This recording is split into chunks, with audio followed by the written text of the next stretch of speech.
Tras la caída de Francia en 1940, el clero católico se sumó a la causa del mariscal Pétain, el nuevo líder del país. Sus palabras perduraron. Pétain es Francia y hoy Francia es Pétain. Sin embargo, en el clero, algunos expresaron su disconformidad cuando comenzaron las grandes redadas contra los judíos. Los judíos son hombres, las judías son mujeres, el conflicto es abierto, el conflicto es público. Palabras y letras que avivaron la llama de la resistencia. Fue una declaración pública que rompió con un silencio vergonzoso.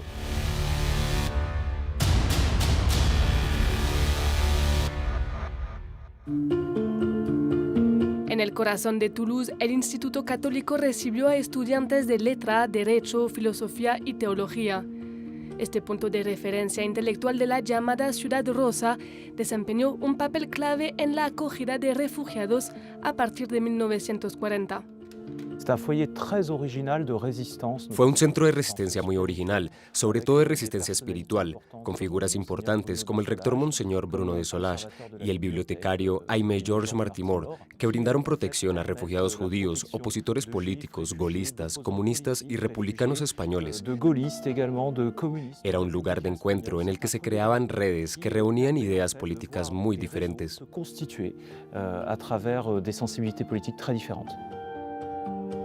La posición del instituto contrastaba con los círculos católicos bajo el régimen de Vichy, influidos por el intelectual monárquico y antisemita Charles Maurras. Entre los documentos que se conservan en la biblioteca se encuentra el registro de lectores durante la ocupación, mientras que el estatus de los judíos limitaba su acceso a la universidad, entre otras cosas. En el instituto católico eran muy numerosos. La señora Lieberman, nacida en Polonia. El señor Abraham Weizmann se matriculó en enero del 42. La señora Grugmash Úrsula, nacida en Berlín. Gravina Benjamin, nacida en Varsovia. Y uno de nuestros antiguos alumnos más famosos, Lew Goldenberg, conocido como Leo Hammond en la Resistencia, que llegó a ser ministro del general de Gaulle después de la guerra.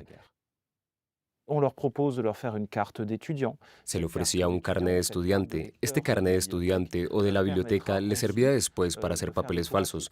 Poco a poco iban construyendo una identidad clandestina que les permitía permanecer en Toulouse al principio y luego quizás esconderse en casas religiosas un poco más lejanas por si sonaba la alarma.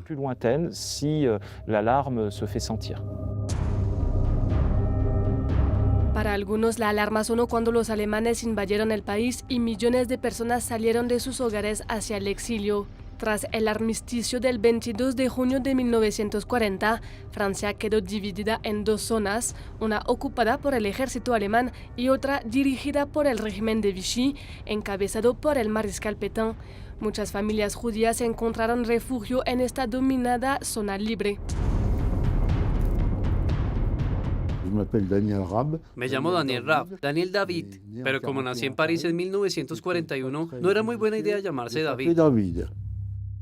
La familia Rab decidió marcharse de París en dirección a la campiña tolosana. Llegaron a Boulogne-sur-Gesse, donde fueron recibidos por el director de la escuela, Charles Surin. Para mí, era un personaje polifacético y con carácter. De joven, fue pirineísta, hizo una carrera en la enseñanza pública y en la época de la guerra defendió sus principios. No solo se unió a la resistencia, sino que salvó a familias judías. Por haber salvado su vida y la de su familia, Daniel Rab pidió a Charles Surin que se le concediera la distinción de Justo entre las Naciones. Su nombre figura en el memorial de la región de Midi-Pyrénées en reconocimiento a quienes salvaron la vida de personas judías. Charles Surin, alcalde de Boulogne-sur-Gesse, ¿se te ocurrió la idea e hiciste que tu hermana firmara? Sí, mi hermana y mi hermano. Lo que me gusta del caso Charles Surin es que representa un gremio profesional muy importante dentro de la comunidad de los justos, los profesores. Y además después se implicó totalmente en la República y llegó a ser alcalde de Boulogne-sur-Gesse. Sí, fue consejero general, senador.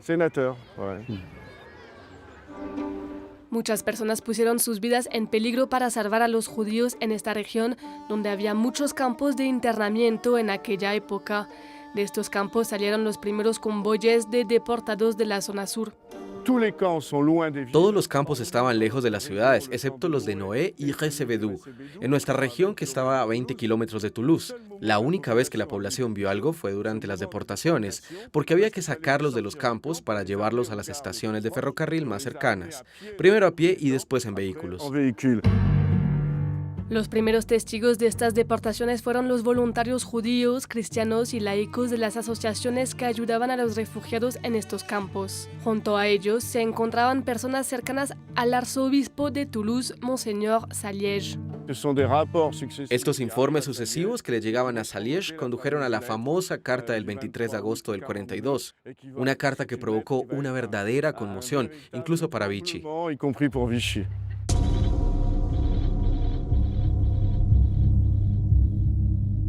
El régimen de Vichy se apoyaba abiertamente en el clero para establecer su revolución nacional, cuyo lema era trabajo, familia, patria. Cuando el Estado francés se enteró de la carta del prelado, hizo todo lo posible para censurarla en vano. Mis queridos hermanos, hay una moral cristiana y una moral humana. En nuestra propia diócesis escenas de espanto se suceden en los campos de Noé y Recevedú. Los judíos son hombres, las judías son mujeres. Los extranjeros son hombres, las extranjeras son mujeres. Todo esto no está permitido contra ellos, son nuestros hermanos, como lo son tantos otros. Un cristiano no puede olvidar esto.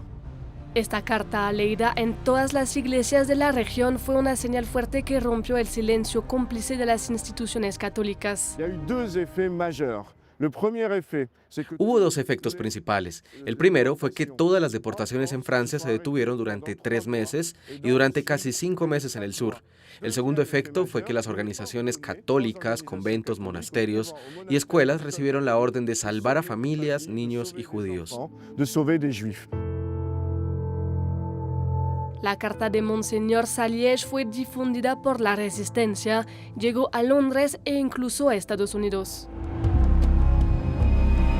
Esto no impidió que Vichy siguiera colaborando con los nazis. El 26 de agosto de 1942, la policía francesa organizó una gran redada contra los judíos extranjeros en la zona libre. Más de 1000 personas fueron enviadas al campo de Vénissieux, cerca de Lyon, donde fueron clasificadas antes de ser deportadas. La comisión de criblage, où il y avait La comisión de selección incluía a representantes del Estado francés, por supuesto, pero el Estado no podía hacer el trabajo por sí solo, así que trajo a asociaciones para que hicieran la selección. Por ejemplo, los niños no acompañados no podían ser deportados, una mujer embarazada no podía ser deportada o una persona enferma no podía ser deportada.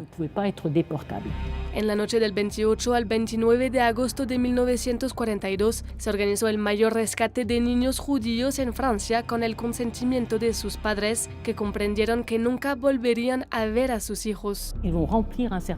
Firmaron un certificado diciendo que abandonaban a sus hijos y lo firmaron porque esos niños que ya no tenían padre ni madre no podían ser deportados. Así se salvaron 108 niños.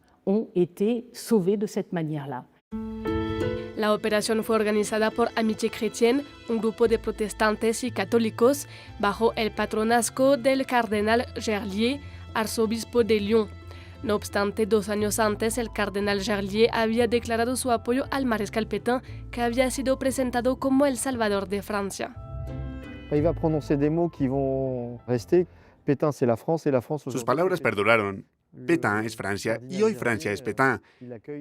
El cardenal Gerlier saludó la llegada del nuevo régimen, ya que el régimen de Vichy que se estaba instaurando estaba abiertamente inspirado por el catolicismo y el deseo de restaurar el catolicismo en Francia.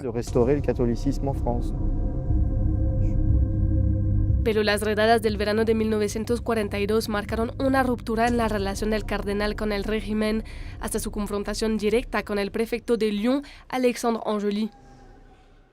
Hay una escena muy conocida en la que el cardenal Gerlier recibió en su despacho una llamada telefónica del prefecto Angely, en la que le exigía la entrega de los niños, a lo que el cardenal Gerlier respondió: si quiere venir a Fourvière, venga, pero no se llevará a los niños.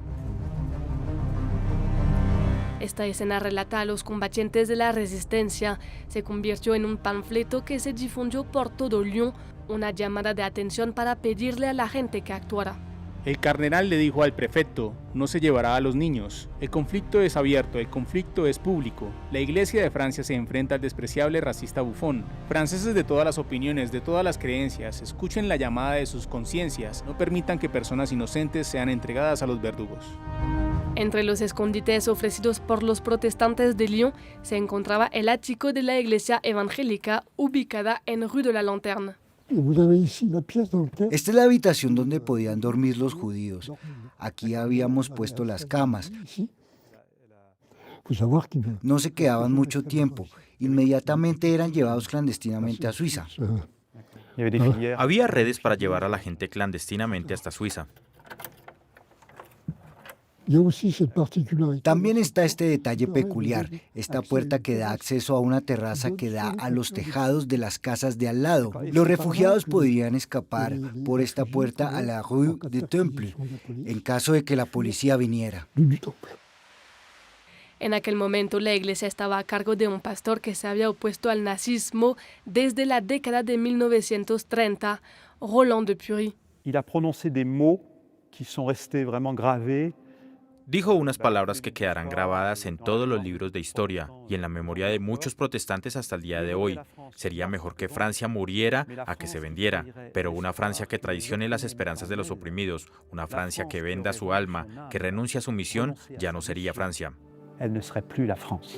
Estas palabras le costaron muy caro cuando se inició la cacería contra los resistentes en Lyon. El 30 de mayo de 1943, el pastor Roland de Pury estaba a punto de subir al púlpito cuando llegó la Gestapo y lo arrestaron, justo cuando iba a celebrar el bautismo y la confirmación de unas 15 personas. En ese momento fue encarcelado en el fuerte Montluc. Roland de Pury pasó 5 meses en el fuerte Montluc, escapó de la muerte gracias a un intercambio de prisioneros, pero otros pagaron un alto precio, como el rector y varios sacerdotes del Instituto Católico de Toulouse, deportados en 1944. Miles de hombres y mujeres de fe fueron enviados a los campos, la mayoría nunca regresó.